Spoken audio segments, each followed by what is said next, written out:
এর আগে চিংড়ির বহু রেসিপি আপনাদের সাথে শেয়ার করেছি, সেগুলো যেমন আপনাদের ভালো লেগেছে, আশা করি আজকের রেসিপিও আপনাদের ভালো লাগবে। চলুন দেখে নেওয়া যাক।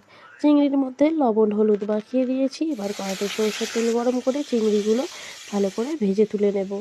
ওই তেলের মধ্যেই দুটো তেজপাতা আর গোটা গরম মশলা ফোড়ন দিয়ে দেবো পেঁয়াজ বাটা। এখানে আমি দুটো পেঁয়াজ নিয়েছিলাম, সাথে দিয়ে দেবো রসুন বাটা। এবার মশলাটাও আমি কষাতে দিচ্ছি, সেই ফাঁকে মশলাও তৈরি করে নিচ্ছি।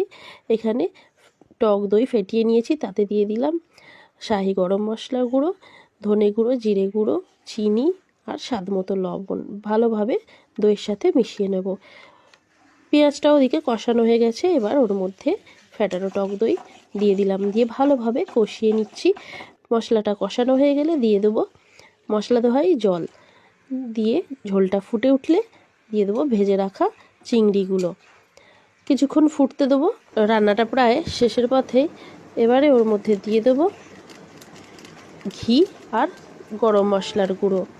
পরিবেশনের জন্য একেবারে তৈরি দই চিংড়ি। আমার রেসিপিটি যদি আপনাদের ভালো লেগে থাকে অবশ্যই লাইক কমেন্ট শেয়ার করবেন। ধন্যবাদ।